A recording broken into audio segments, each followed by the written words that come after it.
All right, so today we're going to break down a really powerful, evidence-based way to handle one of the most common mental health challenges out there. We're talking about treating anxiety with cognitive behavioral therapy. You know that feeling, right? Your heart starts racing, your thoughts just spiral out of control, and you get this overwhelming urge to just run away. It can feel super intense and honestly pretty isolating.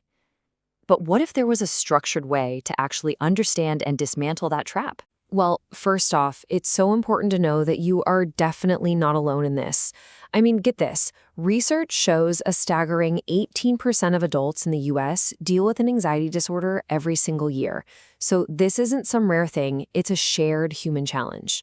And that, right there, is where something like cognitive behavioral therapy, or CBT, comes in. Now, it's not a magic wand, but it is a practical, hands-on toolkit that really empowers you to change how you relate to anxiety. Okay, let's dive in. Before we can even think about fixing the problem, we've got to understand what makes it tick. And for anxiety, that engine is what's known as the anxiety avoidance cycle. Okay, so here's the core idea. Anxiety feels awful, right? It's this feeling of intense discomfort. So our natural gut instinct is to get away from whatever's causing it, whether that's a big presentation, a party, or even just a specific thought. At its very heart, anxiety is a powerful push to avoid. And this is where the paradox kicks in, the trap that keeps so many people stuck. See, when you avoid that thing you're scared of, you get this instant wave of relief. And your brain learns a really simple but really dangerous lesson. Hey, avoidance worked. I felt better. I should totally do that again. That short-term relief just reinforces the anxiety, making it even stronger in the long run. But here's the thing. Anxiety isn't always the bad guy. In fact, if you look at this chart showing the Yerkes-Dodson law, a moderate amount of anxiety can actually be a good thing. If you have too little, you have no motivation. Too much, and you're totally paralyzed. But that middle ground, that moderate amount, that's the sweet spot. That's the little push that helps you prepare and perform your best. The goal isn't to get rid of anxiety, it's to learn how to manage it. So if we know avoidance is the problem, what do we do about it? How do we intervene? Well, this brings us right to the core strategy of CBT. Think of CBT as being a detective, but for your own mind. It doesn't just look at the feeling of anxiety itself. Instead, it zooms in on the two things that actually create it: your thoughts and your behaviors. The whole idea is that by changing those, you can change the feeling. And the power of our thoughts is just immense. I mean, take the situation right here, giving a presentation. The situation is exactly the same for both people, but the thought, "I'll practice and do great," leads to feeling confident. The thought, "I'll make a fool of myself," that leads to feeling anxious. Nothing about the situation changed, only the story you told yourself about it. And you can see how this all connects and builds into the full CBT model. You have the situation, which triggers a thought. That thought creates an emotion, which then drives a behavior. So that thought, "I'll make a fool of myself," leads to feeling anxious and worried, which then leads to behaviors like putting off practice or trying to get out of it. It's a chain reaction.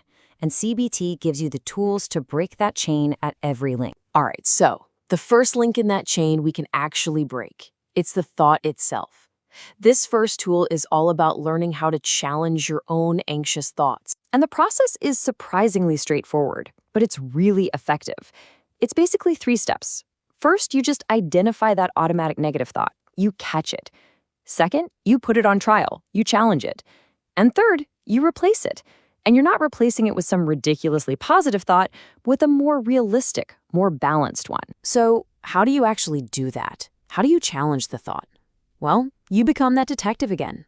You start asking some good questions. Is there really any evidence for this thought? Yeah, what's the worst that could happen? But also, what's the most likely thing to happen? And honestly, will this even matter in a year? These kinds of questions help you create some distance and perspective. And this right here is the absolute key.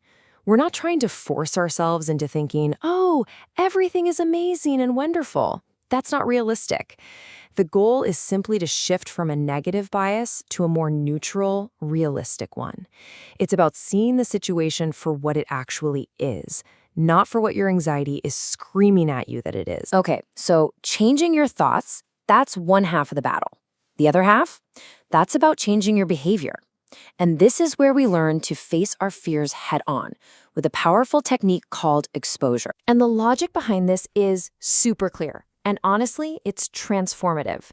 You have to prove your anxious thoughts wrong with evidence. By intentionally, gradually facing a situation you fear and staying there long enough to see that the catastrophe doesn't happen, you are literally retraining your brain's alarm system. Your brain learns through direct experience. I guess this isn't actually a threat. Now, you don't do this all at once. It's done systematically, using something called a fear hierarchy, just like this one for a spider phobia. You don't jump straight to the thing that's an 11 out of 10 on the fear scale. No way. You start small, at like a 2, maybe just listening to a story about a spider. Once you can handle that, you move up to a 4, and so on. It's like climbing a ladder, one rung at a time, until you've conquered the fear. Okay, let's be real. Challenging your thoughts and facing your fears, that can be intense, right?